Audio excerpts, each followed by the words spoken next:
I wrote a novel called Under the Dome, and it's not necessarily to be confused with a TV show, but I didn't say anything bad.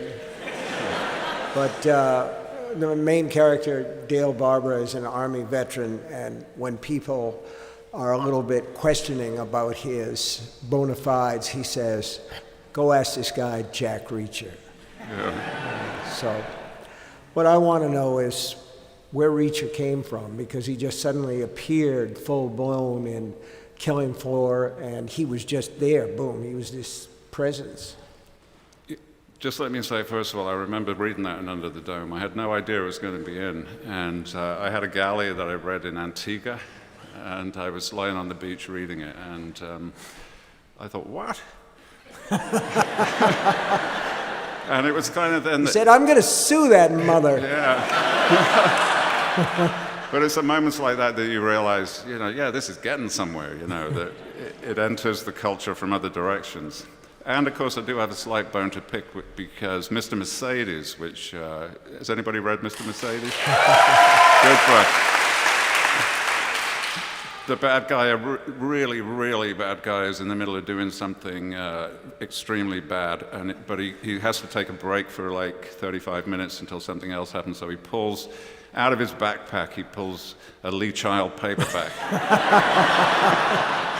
to read it. So Stephen is a sort of equal opportunity promoter, good guys and bad. But where did Reacher come from? I think, the only sensible answer to that is from what I'd read before. All my life you read stuff, and clearly there's a character that has showed up throughout history in all different kinds of contexts, all the way back through medieval myths, the Robin Hood stuff, the old Scandinavian myths, the Anglo-Saxon myths, this mysterious stranger. You could even say it goes all the way back to religious myths, the savior that shows up. And, so that was a character that has always existed. And as a kid, I was interested in that. I was also interested in David versus Goliath, except I was always rooting for Goliath. So I kind of figured, suppose Goliath was the good guy here. Plus a little bit of wish fulfillment, because I only started writing because I got fired from my previous job.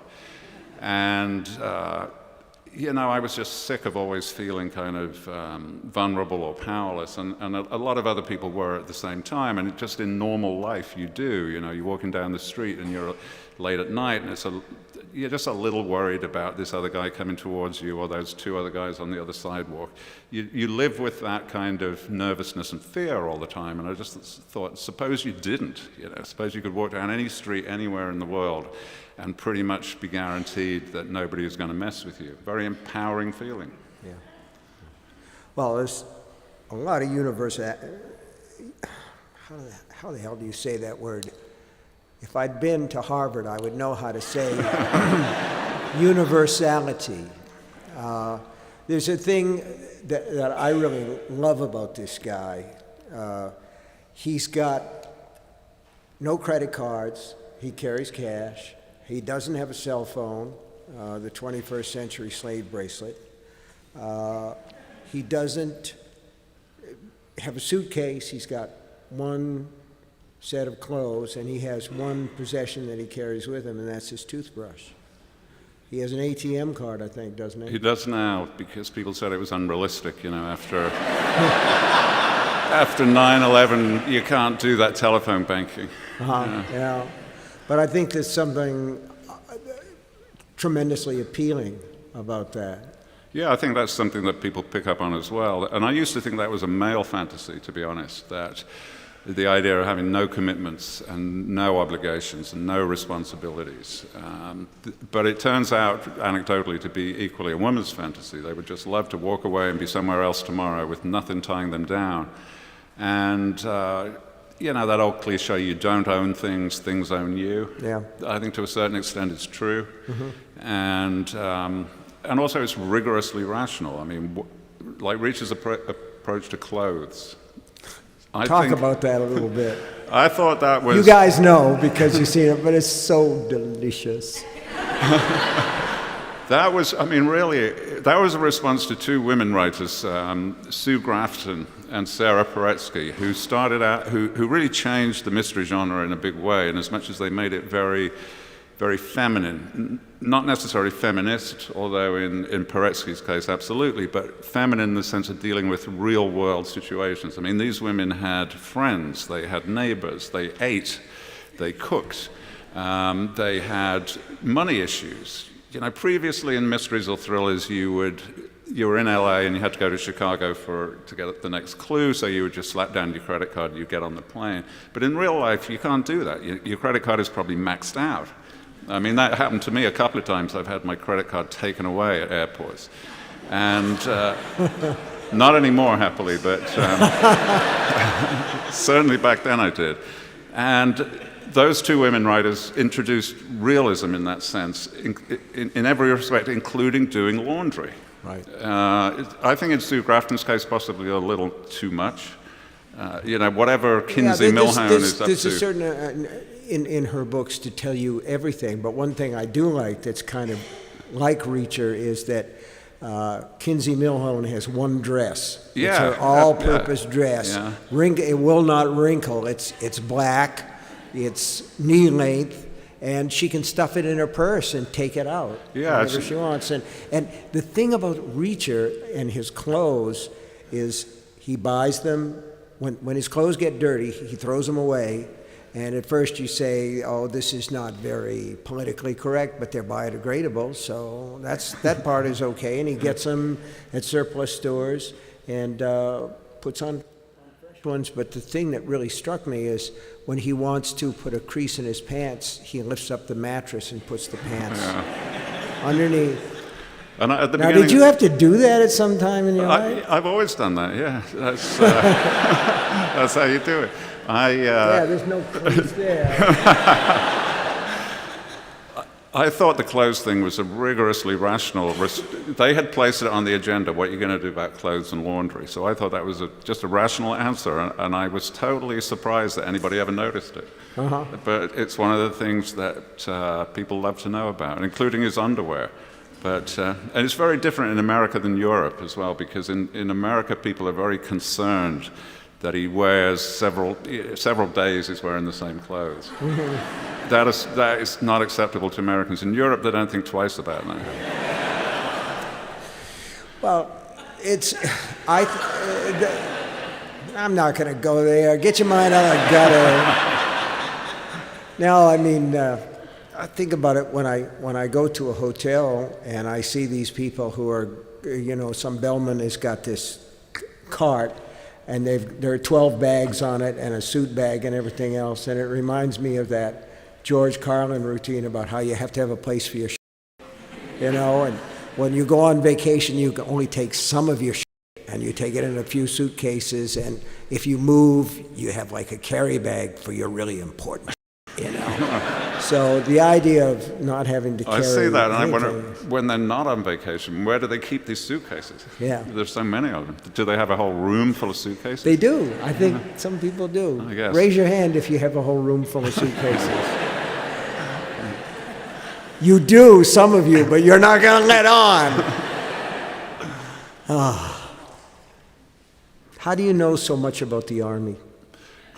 Well, you know, part of it is, I'm not sure that I do. I mean, part of it is the literary theory that if you set something down in black and white with tremendous confidence and aplomb, people will believe it. And so I operate, that's half of my theory. And the other half is that armies are not all that different. And they probably haven't been all that different ever since the Romans. And my dad was in the British Army in World War II, only for 2 years, but you know, he's 91 now, so that's 2 years out of 91, but it had a disproportionate effect on him. He was constantly talking about it, fascinated by the different culture, the way that the civilian culture is so unrecognizable to the military and vice versa. And so some of it is derived from that, and a lot of it is derived from reading and movies and so on, because the US military doesn't take noticeable pains to keep itself secret. Mm-hmm. You know, it's all over the world. There's a lot of access to it, and so So I know some of it, and the rest I make up. And on this tour, actually, and on several other tours, I've done military bases, which is always fun. And the first time I did it, I dared to ask the question. Some impressive guy came up and said he loved the books, and I said, so, are they realistic? Is this what it's like? And he said, well, not in my unit, but I assume it's like that in some other unit.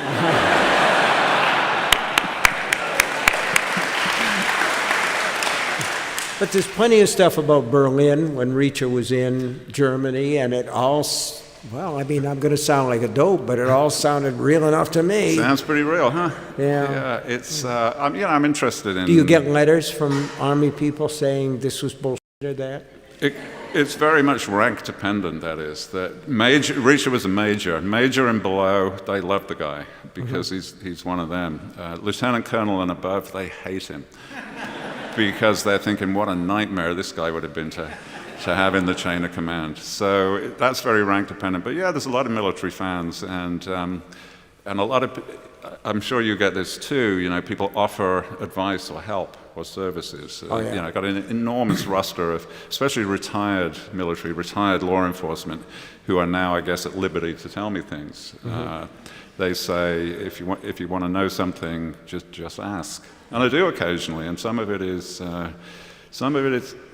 just reinforces, actually. You may as well make it up, because there was a book, it was A Wanted Man, where I invented a kind of motel, that the FBI had bought this distant motel and put a fence around it, and it was for quarantining inconvenient witnesses, like involuntary witness protection.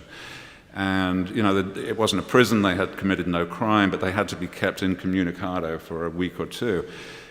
And so I wrote all that, and then I thought, is that, are people going to laugh at that? So I called one of these retired FBI guys and said, I've got this scene where there's this motel, but I said, is that even remotely plausible? And the guy said, oh, yeah. Yeah, I've got some go-to guys, and it's important that you be able to trust them, because you come to them sometimes with very strange questions about, anything from bomb making to projectile vomiting to anything else. I can't think of any specific things right offhand. Some things from Dr. Sleep about hospice care and that sort of thing, and some great stories that came out of that. You're British. I mean, yeah. But you really know America. How did that happen? Well, again, I mean, you really know America. There's a loving sort of close, textured feel. Well, it is loving. I love America, and I always have. I'm old enough to remember a period when there was no instant communication. In Britain, America was a long way away, and there was evidence of America in Britain from the GIs who had been, my earliest memories are probably about, say, 10 years after the last of the GIs left, and there was a folk memory of them being there, and there were some archaeological remains. Somebody would have a stick of gum still wrapped. There would be a packet of Lucky Strikes. Somebody would have half of a Superman comic or something like that. So America was remote and mysterious and very appealing to me for some reason. I just instinctively felt that I should be there. And when did you come for the first time? First time I ever came was 1974.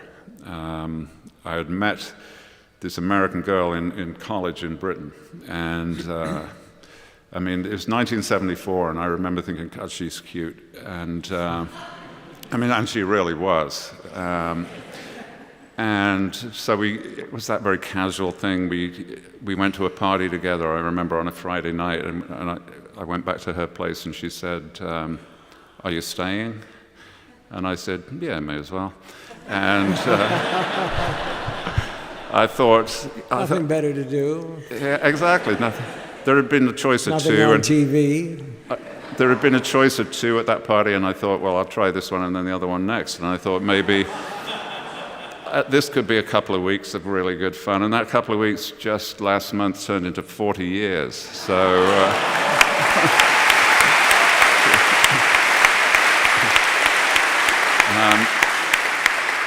So the very first summer, she's from New York. She goes home to New York, and I went with her, and it was just magical from the first moment. The cheapest way to get there was a student fare on Air France to Montreal, and then you flew down on Eastern Airlines to LaGuardia, and it circled Manhattan for about 20 minutes before it could land. And I just thought, wow, I hadn't gone to heaven. But I also thought, where's the soundtrack?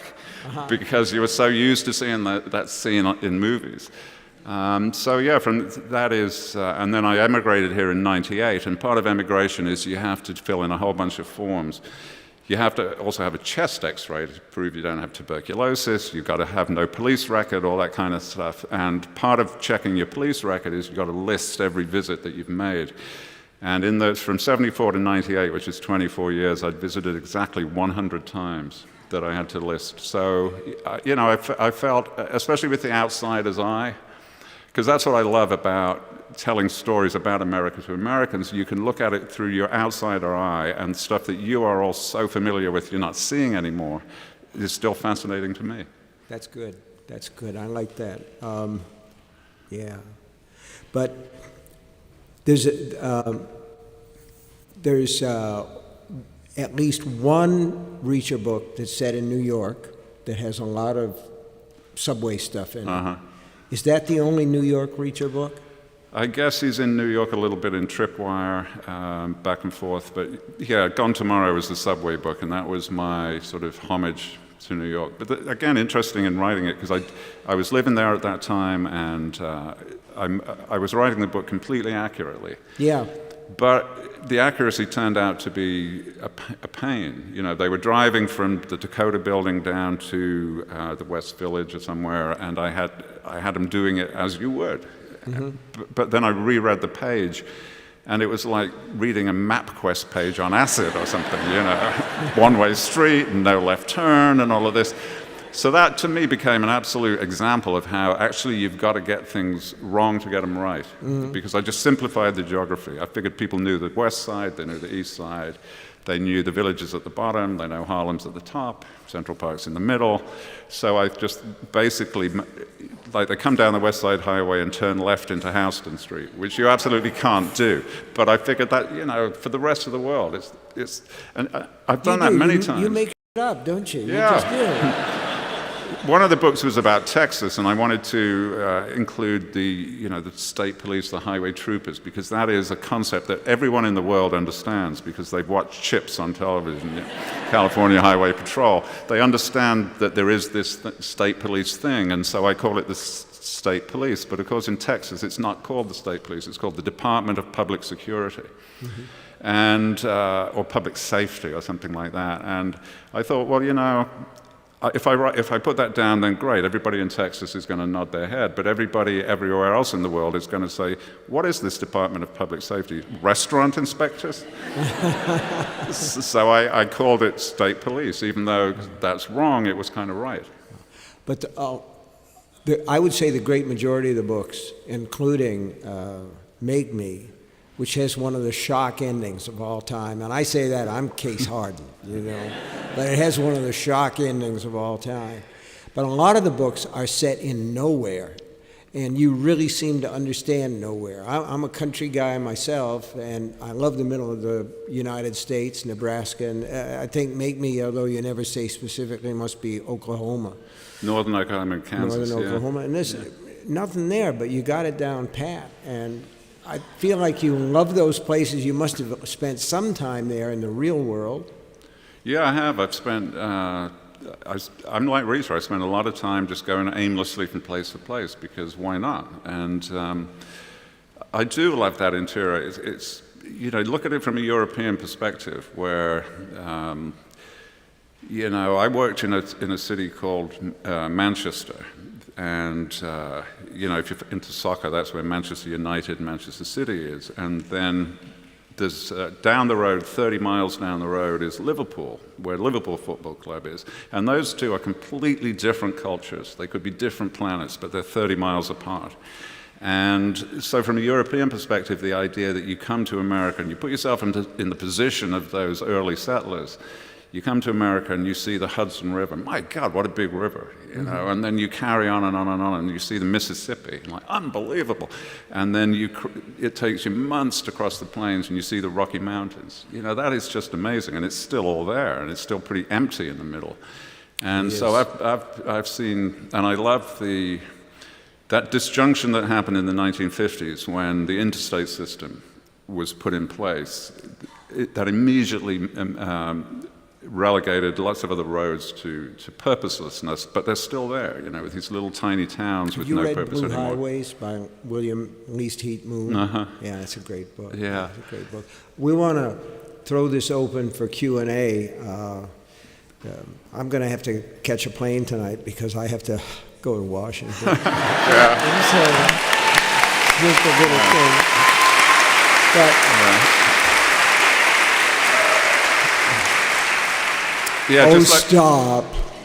No, don't stop. I mean, this is such a good thing. I'm a big Obama fan, but I think finally this is the finest crowning achievement of his administration.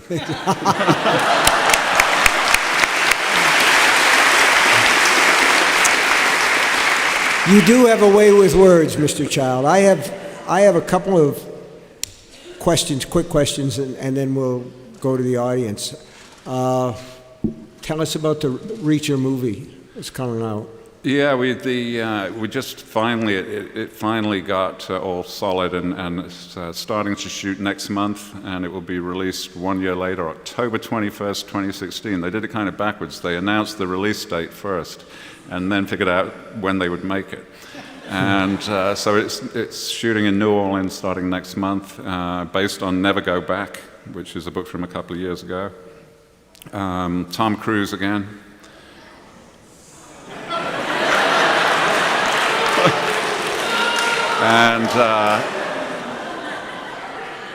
And I'm very much looking forward to the experience. I'm especially looking forward to hearing from you all about your opinion on the casting. I wanted to ask you one writerly question, and that is, in the early books, they're all third person, and then there are a number of books where Reacher narrates, and now we're back to the third person. Was that a conscious decision, or did you have a reason for that? Yeah. Probably nobody gives a shit about this but me, but yeah. I care. It was the first, Killing Floor was first person, and then the second many were third person.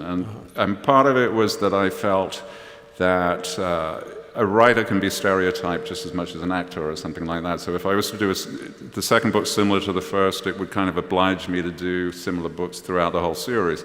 So I thought, do the second book as different as possible from the first, while still about the same character, which meant switching from first to third, switching to a kind of more high-concept plot with FBI, White House, and all that kind of stuff. And, you know, to be completely frank about it, it's a high wire writing first person, because it's I all the time, and you start to feel very self-obsessed. And I think I lost my nerve a little bit. Third person is much more comforting. You can say things in third person. You know, I could say, he's a good-looking guy who has no trouble with women. You can't say that in first person. About yourself. But the other thing that I noticed in Make Me is that it allows you to leave Reacher and go back to the town and see what's going on there, and moves and counter moves. So. Exactly, the sort of A-B thing, what in television you would call A-roll and B-roll, that you can, meanwhile back at the ranch, in other words, yeah. Which is essentially really helpful for a thriller, because it's automatic suspense, that if you see Reacher walking down the street, then you cut away to the bad guy waiting around the corner, there is automatic suspense. Are you ever going to do a standalone, do you think, a novel that departs from Reacher? I'm sure you get tired of that question, but I'm curious. I've got a load of ideas I would love to do, but I think that, I'm not as prolific as some, and so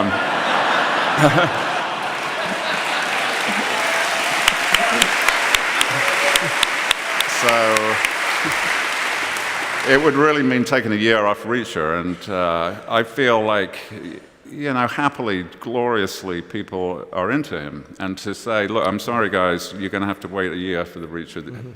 try this instead, that's a losing proposition. That book starts with 2 strikes against it, essentially.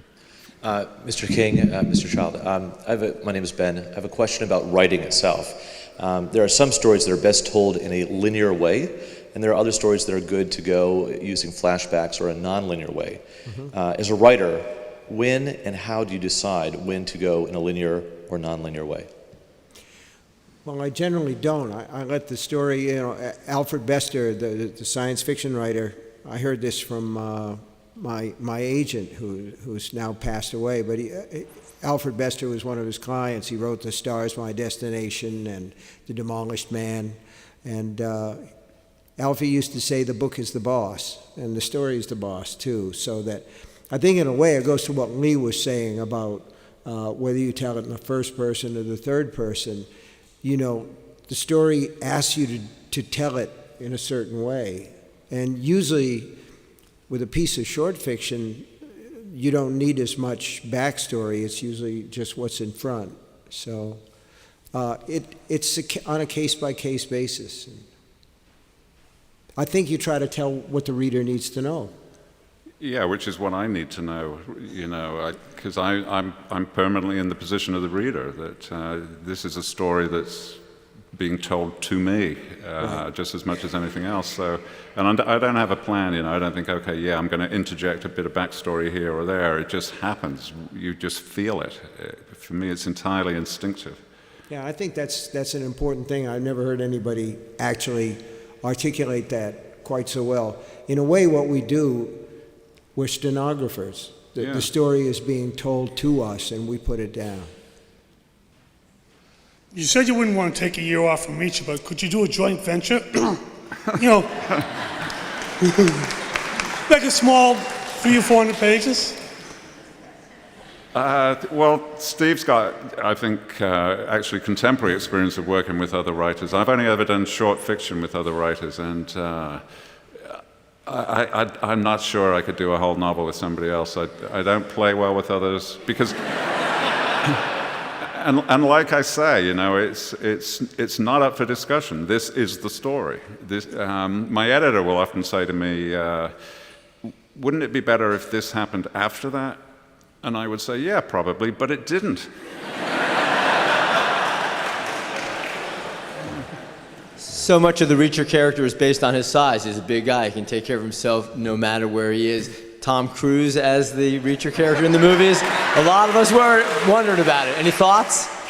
Well, you're absolutely right. That a huge part of Reacher is his size, and like I said, the Goliath thing. I mean, imagine that you walk into a room and the room sort of just goes a little quiet and chilled because there's an enormous, impressive physical presence. You're absolutely right. That is the Reacher character. And part of the problem with the movie is you will never, ever match the character. The character in the movie will always be diminished than in the book, because in the book, it's your imagination running free. You're not tied down to any physical reality. So the movie is always going to be worse. And so it's a... I mean, really, I can think of maybe two movies that are better than the book out of the thousands that I've seen. And so you accept that it will be a compromise. And the Tom Cruise thing is physically an extreme compromise in exchange for what I felt were solid virtues in the internals of Reacher. I thought, he did a great job of capturing certain aspects of Reacher. And that is a dramatic example of the compromise. He is smaller than Reacher by a certain amount, and you could have found an actor that was only 7 inches shorter than Reacher, possibly. But really, did it matter? And this is a thing that really it really took me by surprise. The books are the thing for me, and Tom Cruise will not come to your house and steal your books. And when the movie came out, I did an experiment. When the movie came out, I pulled my copy of One Shot off the shelf, and all the words were still in it. The book is still there. I've, movie makers are so, wonderful at masking that particular problem. Yes, Tom Cruise is a relatively short man, and I've worked with actors before who were short, and there's this wonderful special effects device. It's called the Apple Box, and all at once your leading man is taller than your leading lady, the way that people sort of expect that to see. But the extreme case of that was I wrote a book called The Green Mile, which was made into a movie by Frank Darabont. Thank you. Thank you. And Frank cast Tom Hanks as the lead, and a relatively unknown, not completely unknown, actor named Michael Clark Duncan to play John Coffey, who is this death row. And in the movie, in the book, John Coffey is supposed to be an African-American reacher in the sense that he is a very, very big man who's very, very muscled out. And Michael Clark Duncan, God rest his soul, is gentlest, sweetest man, that you could ever want to meet. He was amazingly buffed out, you just felt like a wimp when you walked into the room with him. But he was short. And you don't know that he's short in the film because he's shot from up angles and because he's standing on an apple box, or in some cases because Tom Hanks was actually standing in a hole to make the difference between them, to make Michael Clark Duncan hulk over him. And, I think that there's been a conflation when it comes to Tom Cruise between his acting and some of his personal beliefs. And I think that it's understandable, but it's a little bit unfortunate. He is a tremendously physical actor, a tremendously able physical actor, and he's good with lines, and he has what we call star power. But I was sort of amazed to find out that in the last Mission Impossible movie, he did a lot of the stunts himself, including hanging off an airplane. And that's something that even Reacher might not want to do. Yeah. So Tom Cruise is okay with me. It's okay with a guy going to the White House tomorrow.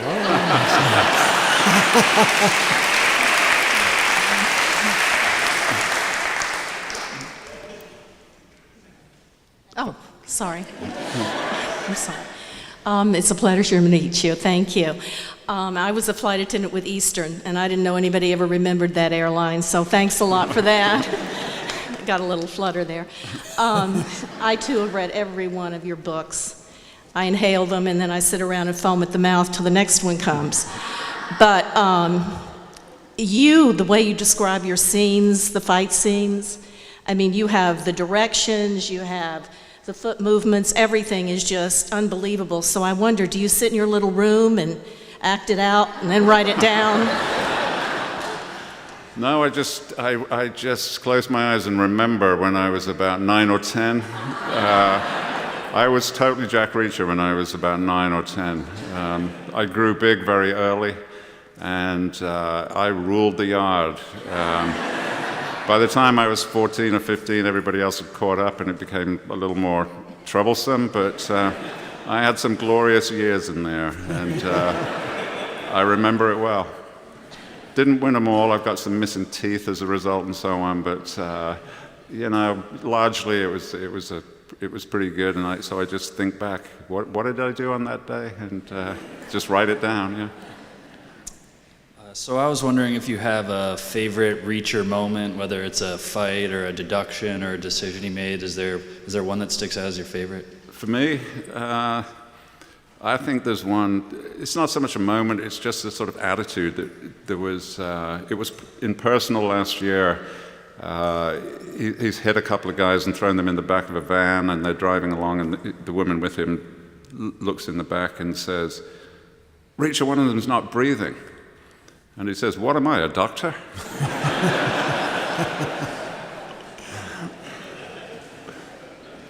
Mr. Child, was Stephen King the model for Jack Reacher? Because he's very tall and we know he's invincible. Well, I got to say, I got to just place on record that this is the most fabulous job, and it has given me all kinds of opportunities, and this is one of them. I mean, how unlikely is this that this could ever happen?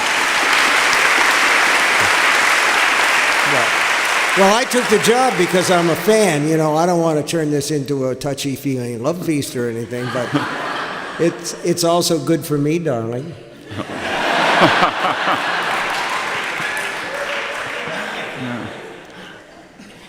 Hello. I'm sure that you both get asked all the time where your inspirations come from, but what do you think, for both of you, is the strangest and most surprising place that an inspiration for one of your books has ever come from?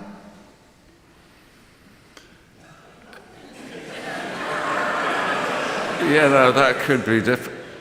It could.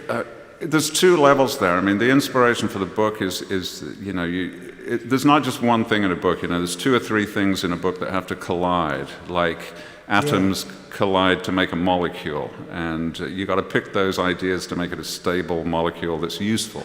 So, and they come from various different places. But for me, the idea of being a writer as such was never really the thing. I wanted to be an entertainer. You know, ideally, I wanted to be in the Beatles. That was plan A, and didn't work. So I wanted the whole thing of just entertaining an audience. And I draw a ridiculously large amount of inspiration from something I read in a Beatles biography years ago. I think it was the Hunter Davis one, you know, the first official Beatles biography, and it tells the story of January 1964. They're in Paris playing a week at the Olympia, and they're staying in the Georges V Hotel. And I Want to Hold Your Hand has been released in the US that January. And they've done the show in Paris, they're back in the hotel room, there's a transatlantic telephone call, which back in 1964 was a big deal. And it comes to the room, and Brian Epstein takes the call, he listens, he puts the phone down, and he says, "Boys, you're number one in America." And that line somehow just stayed with me. And, you know, again, from a European perspective, to invade this giant market and become number one. And I guess I was probably about 10 when I read that story, and that became my ambition, to be number one in America. And it's down to you to make sure it happens.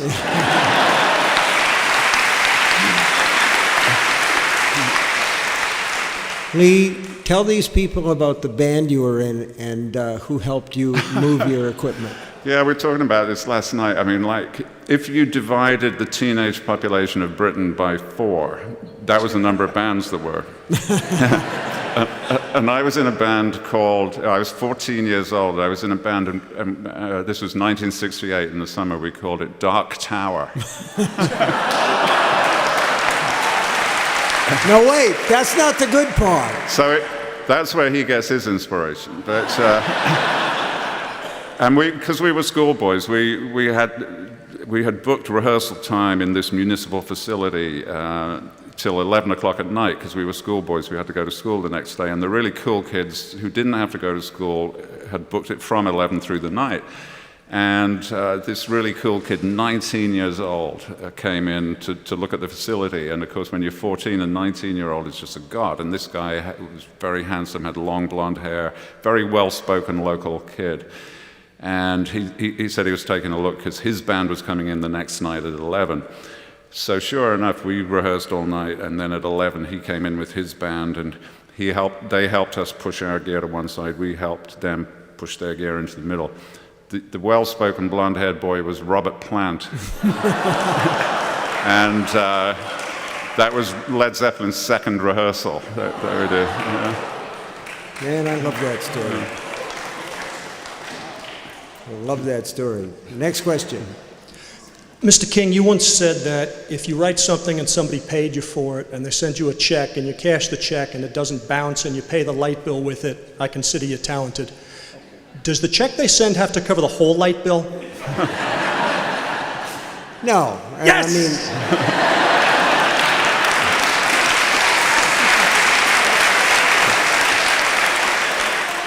Okay, we've solved that. So in the study of creativity, usually they say there's a phase of incubation where you cannot come up with ideas, but then you go into the elimination and you have ideas out of nowhere. Does that really happen with you? I think it's one of the divides between writers and non-writers. This whole idea about ideas, as if ideas are difficult things to get. It's not that ideas are scarce and that you're hunting around and glad when you find one. Ideas you're bombarded by them constantly. Every single day. You get up in the morning and you check the news or read the paper or whatever. Right there, you've got 5 ideas. And as you go through the day, you're going to have 10 or even 20 ideas. And that happens every day. So ideas are really not hard to come by. It's much more of a sense of being able to spot which ideas are going to be interesting for an entire book, and which ideas are going to be durable enough to still be interesting next year when the book comes out. It's much more of a selection amongst many ideas than a hunt for ideas. That's what I think. Yeah, and what you said before, a lot of times 2 things come together to form the necessity to write the story. Like the ideas, as Lee said, the ideas come and go, and they're almost like stuff that sifts down, that falls through the sieve in your mind and disappears. I was coming back from Florida. I was driving. This was probably 4 years ago, and there was a story on the local news in South Carolina where I stopped for the night about a woman who ran into a bunch of job seekers at a McDonald's. She was mad at her husband or her boyfriend who had left her, and went out to get him and just ran people down like 9 pins, and then backed up over a bunch more. And I thought, well, that's a really awful thing, and it's amazing, and just, the standard things that people think. I can't believe somebody did that, blah, blah, blah. And that was it. And then maybe the next day when I'm driving or something, I thought to myself, well, what if somebody did that on purpose to kill as many people as they possibly could, and there was a cop that couldn't solve the case, but then after he retired, this guy started to, to haunt him and stalk him about that. And then I said to myself, bingo, I want to write that. The 2 things came together in my mind, and that's what happens. You get them everywhere. I did a library event in Chicago in June, and you know how we were sort of waiting back there. I was waiting behind this screen till they did all, and I could hear 2 people talking. They were real close to me, but there was a screen so they couldn't see that I was there. And 2 women, and one said to the other, "Oh, I've had a hell of a day. I had to take my snake to the vet." And her friend said, "Why? What was wrong with it?" Well, it had, for 3 weeks it hadn't eaten, and it was getting longer. And her friend said, "Well, what did the vet say?" Well, the vet asked me, "Does the snake sleep with you?" And I said, "Yeah, as a matter of fact, it does. It sleeps in the bed." The vet said, "It's getting ready to eat you."